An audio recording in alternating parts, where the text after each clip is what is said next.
Hello, I'm Scott Boylan. I teach 7th and 8th grade at Decorah Middle School in Decorah, Iowa. I'm going to talk today a little bit about how to create more engaged, more empathetic, and more collaborative students using a variety of techniques and um, forms of delivery.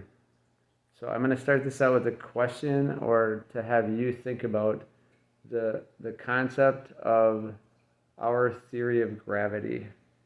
So when we think about gravity, we have preconceived ideas in our head that revolve around the theory of gravity that has been passed down to us by science. And along with that, we have beliefs about what that means when an object is dropped. So I want you to think about what happens if we have an object and we drop it. What do we know, or do you know, is going to happen? What do you believe is going to happen? And then I'm going to show you a demonstration. So my demonstration involves a glass jar that is full of beads. I'm going to show you that now, and I'm going to explain a couple of things about it.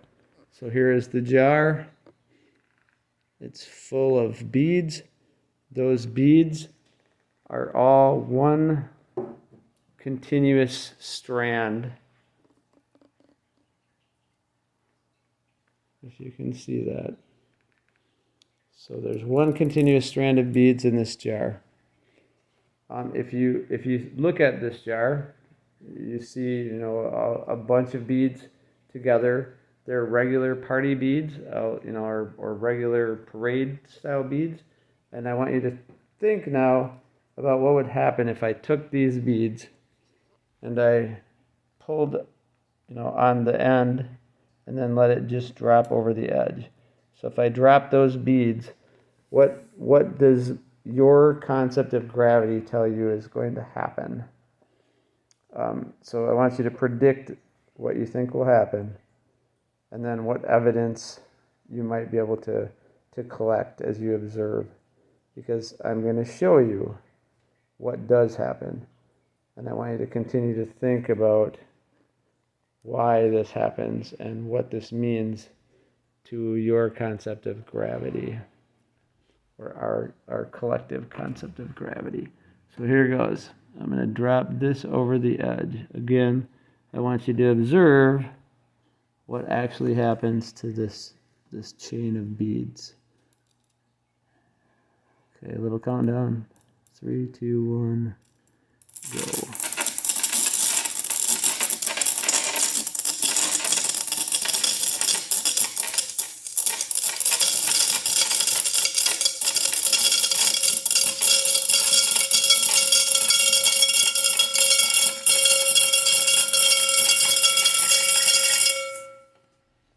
So now you have observable evidence, right? You have something that you've seen happen to those beads. They were placed on a desk in that glass jar, and they flowed out over the edge and actually fell upward. So what questions do you have about what you observed? And how might that change or alter your concept or your understanding of gravity? Why did it appear, or why was it that you were able to observe these beads seeming to fall upward? And I'll talk about this some more in a moment. So again, going back to the bead fountain, I would ask you to think about how you could challenge, or how this observation that you just had could challenge or change your understanding of the theory of gravity, because you witnessed things, beads, going upward and falling at the same time. So in other words, some of them at some point were falling up above the edge of that glass jar and then continuing down. What's going on there, and if we can, by creating this simple demonstration, challenge the very fundamental concept or fundamental theory of gravity, how can that then move us in our understanding of other things, other ways of forming knowledge or understanding? And if we can call into question those fundamental things, how can we also not then call into question all of our understanding of education in the sense that we have known it thus far as like a form of pedagogy that is in part at least consists of students sitting in rows listening to this individual at the front of the classroom, the sage on a stage, speaking to them and filling their heads with their empty vessels with the knowledge that we contain. How can we also use this demonstration that calls into question gravity to question our understanding of how knowledge is presented and then made more available and understandable with our students or for our students. I'm now going to provide you with the same basic information that I would provide students if I were showing this demonstration to them, which I have done many times for a number of years now. This effect or this demonstration is called the mold effect.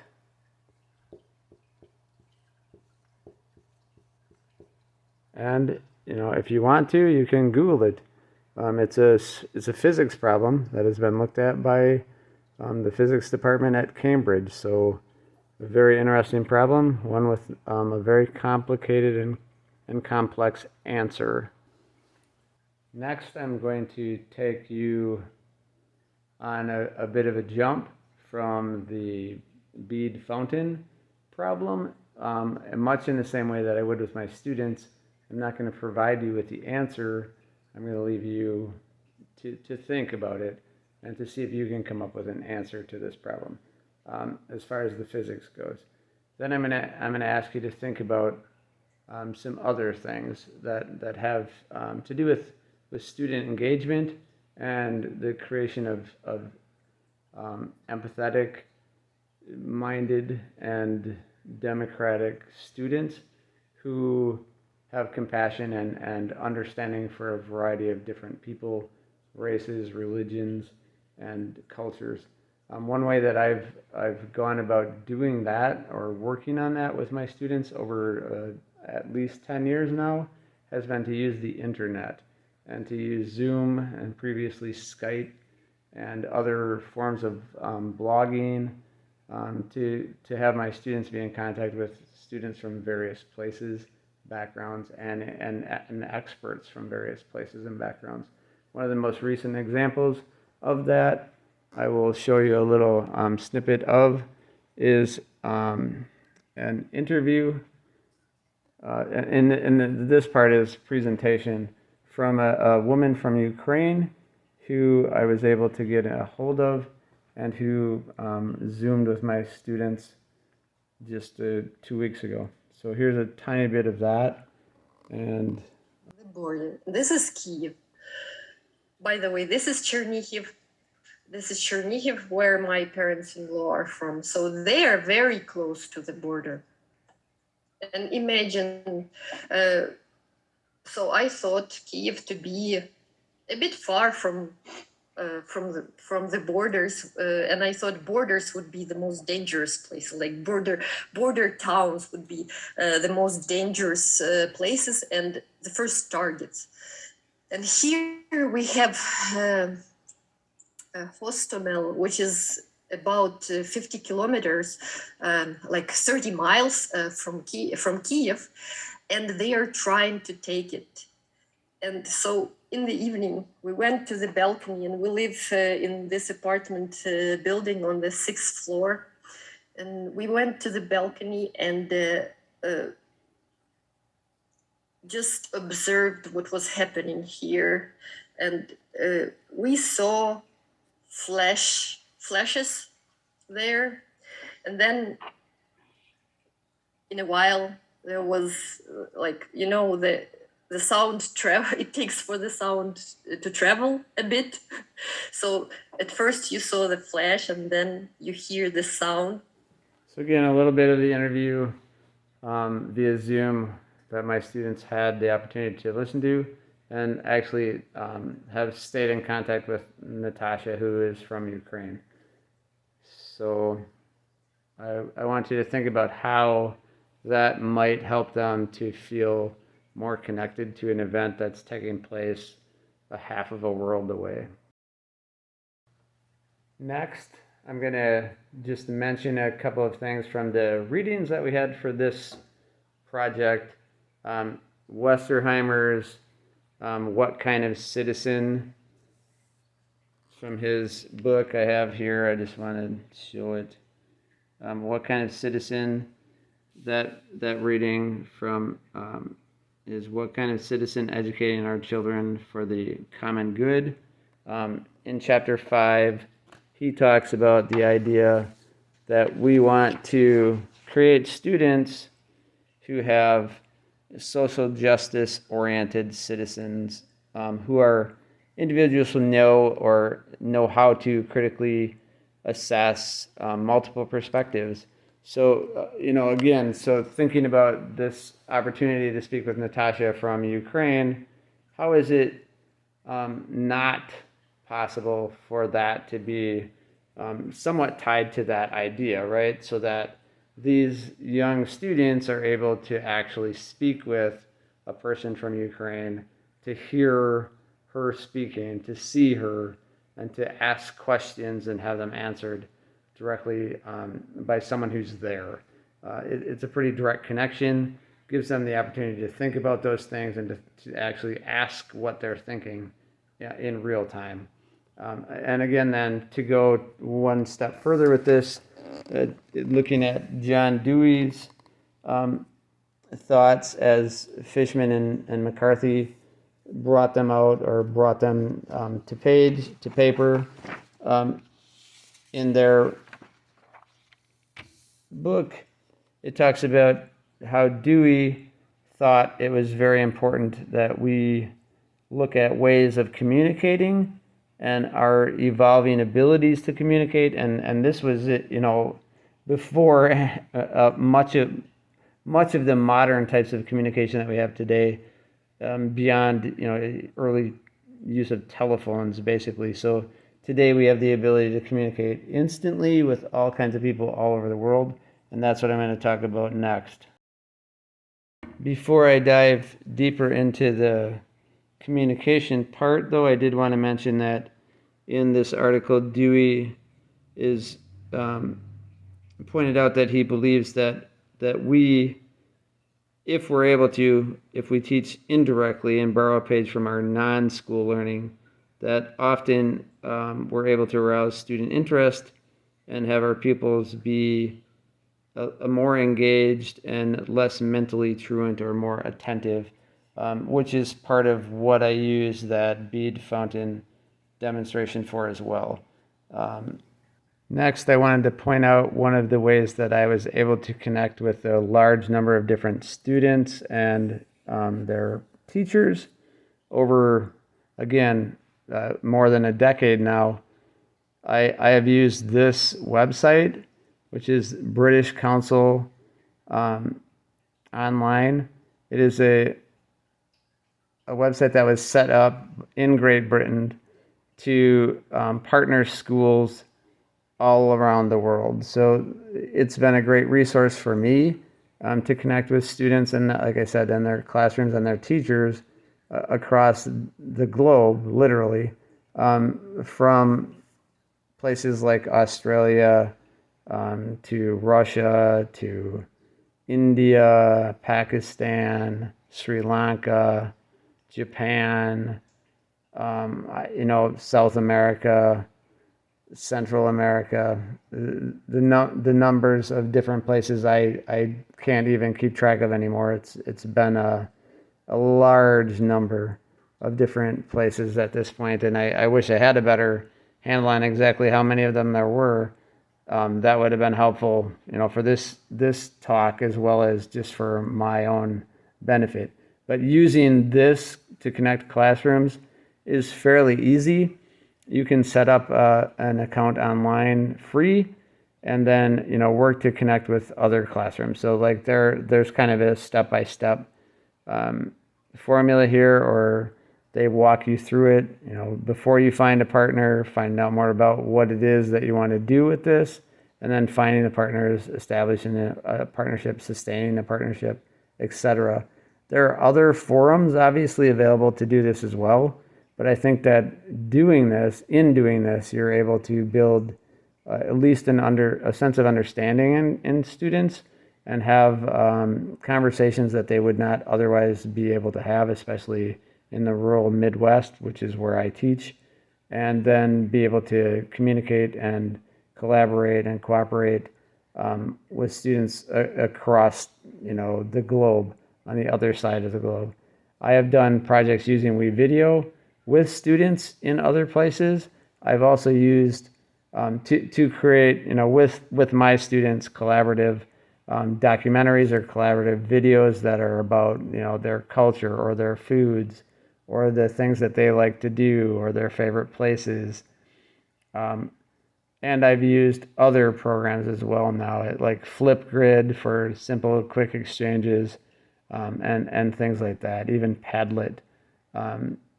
So there are many other programs that are just, web-based programs that you can use. This is a web-based video program that I'll actually use to put this video together when I'm done.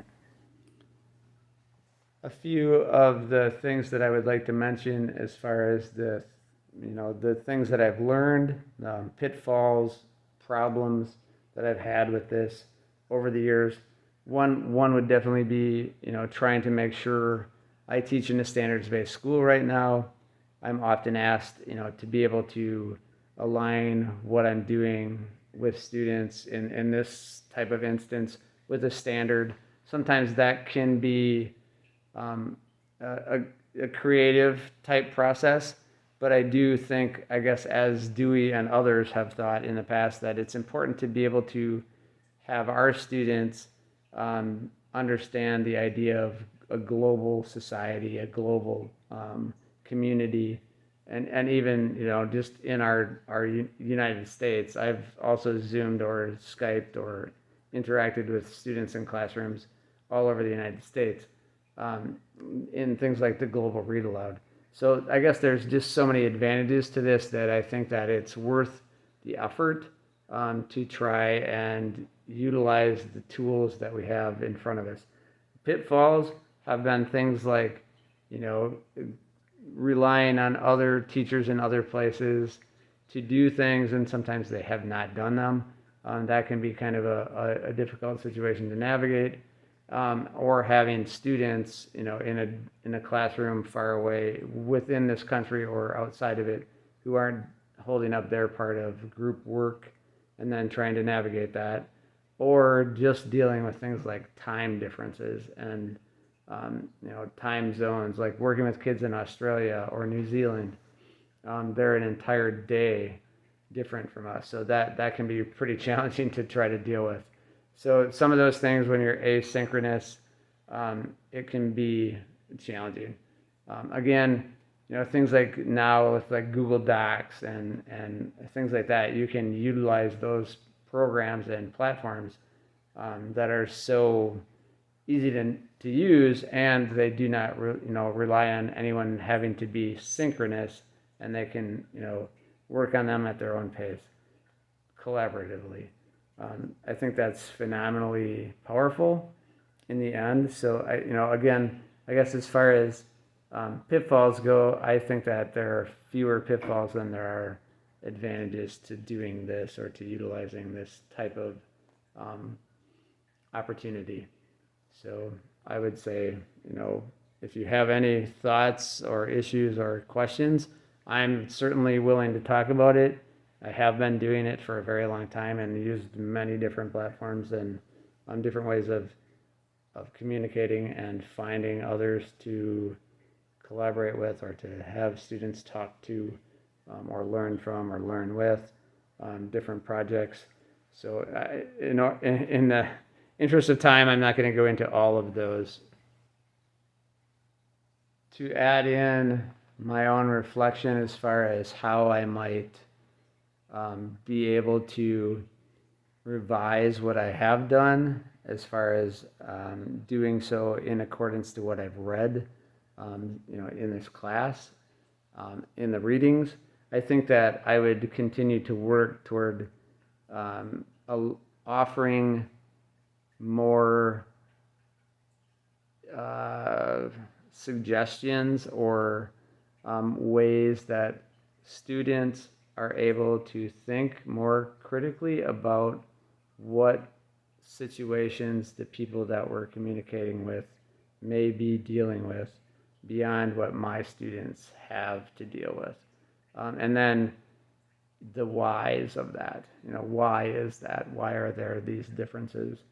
I think that that would be worthwhile and something that would lead to some great discussions. It is something I have done some of, but I think that I need to do more of. That's certainly one thing. And then I guess the things that could save you some time, I think that, you could look at the little handout that I've made as well, to find out a little bit more about that and learn from, my mistakes. So thank you. I hope this helps. One last little example I wanted to share with you is I have been involved with this learning revolution run by this man named Steve Hargadon, and it's focused on the idea of always working to better education and to change, think about, I guess, the different ways that we educate students or can educate students and ourselves, different ways to teach.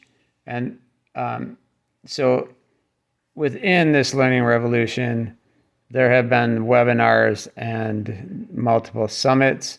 I was involved with creating a recording a lesson within the Emergency Home Learning and More Summit last year. And, so I have a lesson online that is within this online summit. So that means to me, I guess, that I have done something to create, something inside of and for a larger community that is literally global, which, is great. I think that, all of us can do that, and all of us, would benefit from each other by doing these things. The talk that I gave was on the edge of discomfort and the idea that that is where we learn best. You certainly are welcome to check it out anytime. Bringing this full circle, I think that it's important that I add in the idea that the bead fountain is a great way to bring students into a problem that has been studied by the physicists in Cambridge. So the solution to that, is incredibly complex. It's also not completely understood. And the idea of science as a collaborative and continually in process, like that process never really ends. So the theory of gravity, the theory of what the mold effect is and how that happens is still something that's being worked on and being analyzed, and having physicists and scientists look at it and try to disprove each other's work so that they can make it better.